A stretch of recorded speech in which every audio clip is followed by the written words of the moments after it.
ফারুকীকে সরাতে হবে। কেন? কারণ তিনি গণজাগরণ মঞ্চের তিনি সমর্থক ছিলেন এবং ওই ইমরানের সরকার তাদেরকে নিয়ে তিনি স্বপ্ন দেখেছিলেন। তিনি স্বপ্ন দেখেছিলেন যে নতুন রাজনৈতিক বন্দোবস্ত তৈরি করা হবে এই ইমরানের সরকারদের মাধ্যমে। এবং তিনি ৭ আগস্ট তিনি শেখ মুজিবের বন্দনা করেছেন। তিনি আশা ব্যক্ত করেছেন যে ডক্টর ইউনূস খুব দ্রুত সময়ের মধ্যে ধানমন্ডির ওই ৩২ নম্বর বাড়ি তিনি ভিজিট করবেন, আশা ব্যক্ত করেছেন। তো এই ব্যক্তিকে যেহেতু ডক্টর ইউনূস স্যার এখন উপদেষ্টা বানিয়েছেন, আমি ডক্টর ইউনূস স্যারকে বলবো আপনি ফারুকীকে নিয়ে একটু শেখ মুজিবের বাড়ি ভিজিট করে আসেন, আপনার প্রতি আমার এই অনুরোধ। এবং দেখেন যে এই ফারুকী তিনি আল্লামা শফিকে, এই শফি হুজুরকে তিনি তেঁতুল হুজুর বলেছেন। হেফাজতের নেতা কর্মীরা এখন কোথায়? কোথায় তারা? প্রতিবাদ আছে?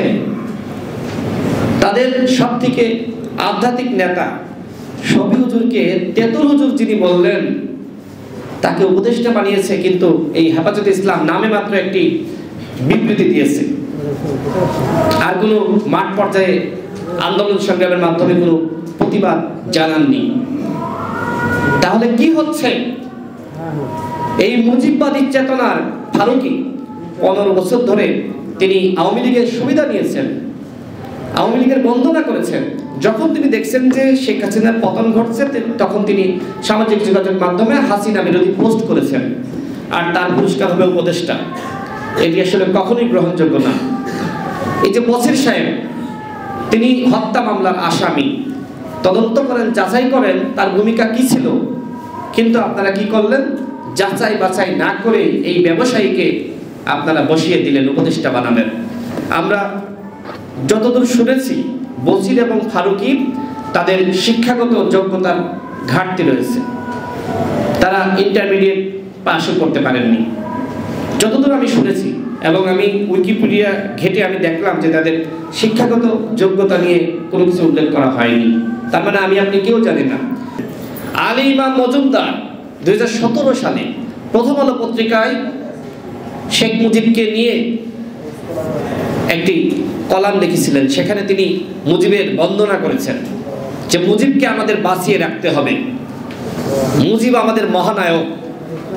তো বলেন এই মুজিববাদী চেতনার মানুষদেরকে উপদেষ্টা বানানো হয়েছে, তারা কি করবে?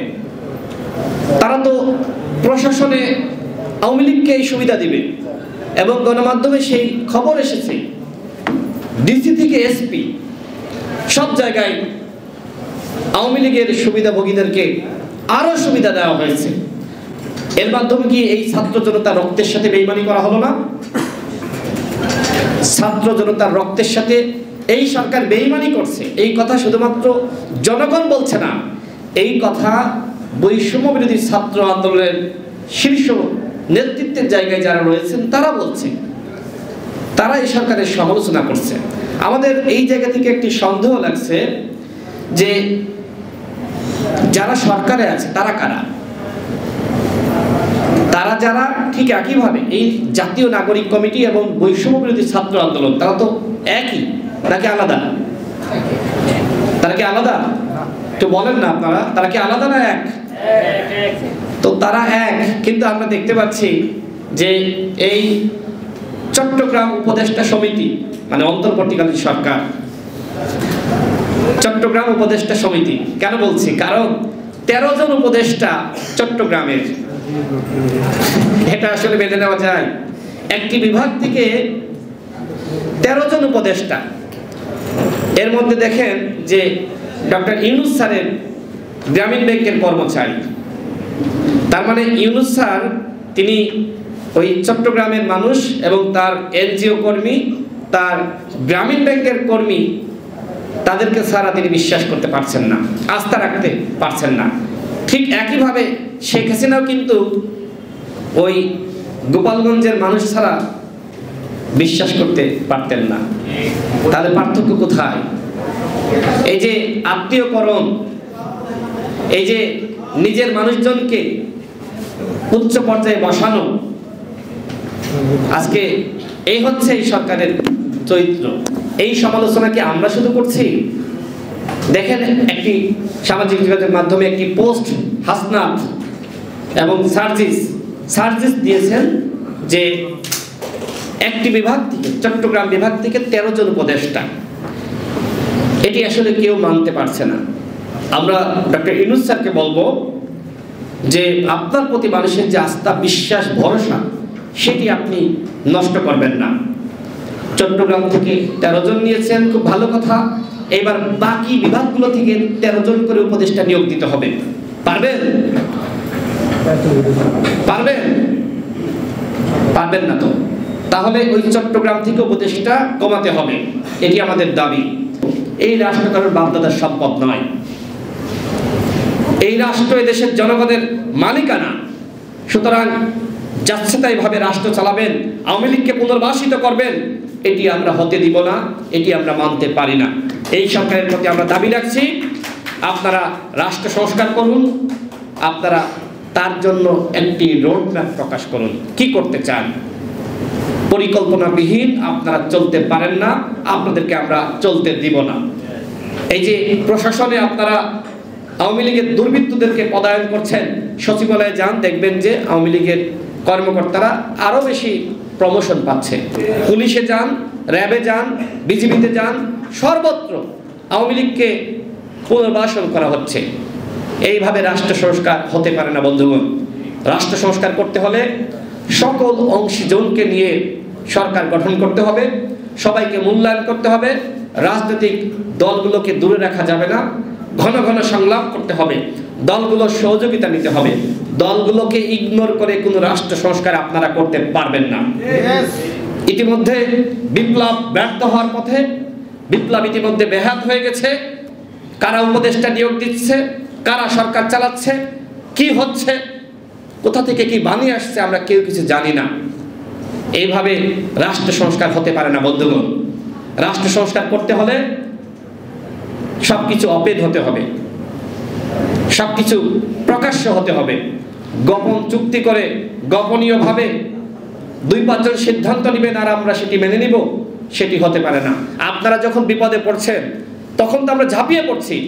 এই যে গুলিস্তানে যখন আওয়ামী লীগ কর্মসূচির ঘোষণা দিল, কারা গেল? রাজনৈতিক দলগুলো রাত থেকে অবস্থান নিয়েছে, সারাদিন অবস্থান করেছে। আপনারা বিপদে পড়বেন, আমরা যে আপনাদেরকে উদ্ধার করব, বাঁচাবো, আর আপনারা যখন সিদ্ধান্ত নেবেন আমাদের কোনো মতামত থাকবে না, আমাদেরকে উপেক্ষা করবেন। কি পেয়েছেন? এইভাবে চলতে পারে না। আমরা রাষ্ট্র সংস্কার চাই, আমরা আপনাদেরকে সহযোগিতা করতে চাই। রাষ্ট্র সংস্কার শুধুমাত্র এই অন্তর্বর্তীকালীন সরকারের কয়েকজন উপদেষ্টার স্বপ্ন না, এই স্বপ্ন আমরা দেখেছি। 2018 সালের কোটা সংস্কার আন্দোলন আমরা করার পরে, আমরা যখন 2021 সালে দল গঠন করি, সেই সময় আমরা বলেছি আমরা কোটা সংস্কার আন্দোলন সফল করেছি, এখন রাষ্ট্র সংস্কার করতে হবে। আজকে প্রত্যেকটা দল রাষ্ট্র সংস্কার চাই, বিএনপি চাই, জামাত চাই, কে চায় না? আমরা কেউ রাষ্ট্র সংস্কারের বাইরে না। কিন্তু আপনারা যদি মনে করেন যে আপনারাই শুধু রাষ্ট্র সংস্কার চান আর কেউ চায় না, তাহলে সেটি ভুল। সর্বশেষ বলবো, গণ অভ্যুত্থানের চেতনা থেকে দূরে সরে যাবেন না। 1500 মানুষ শহীদ হয়েছে, 30,000 মানুষ আহত হয়েছে। এইবার যদি রাষ্ট্র সংস্কার না হয়, দেশের পরিবর্তন না হয়, তাহলে আর কোনোদিন এদেশের মানুষ রাজপথে নামবে না, জীবন দিবে না, রাষ্ট্র সংস্কার হবে না। সুতরাং ডক্টর ইউনূস স্যারের প্রতি শ্রদ্ধা রেখে বলছি, সকলকে নিয়ে সিদ্ধান্ত নিন। 2-1 জন ছাত্রকে নিয়ে আর 2-1 জন এনজিও কর্মীকে নিয়ে আর আপনার আশপাশের 2-5 জন মানুষকে নিয়ে আপনি সিদ্ধান্ত গ্রহণ করলে সেই সিদ্ধান্ত আমরা মানব না। স্পষ্টভাবে বলছি, সবাইকে নিয়ে সিদ্ধান্ত নিতে হবে, সবাইকে নিয়ে চলতে হবে। এককভাবে আপনি সিদ্ধান্ত নিতে পারেন না, আমরা সেইভাবে আমরা সবকিছু হতে দিব না। আমরা চাই একটি গণতান্ত্রিক বাংলাদেশ, সেই বাংলাদেশে সবার মতামত নিয়ে আপনাকে চলতে হবে, কাজ করতে হবে।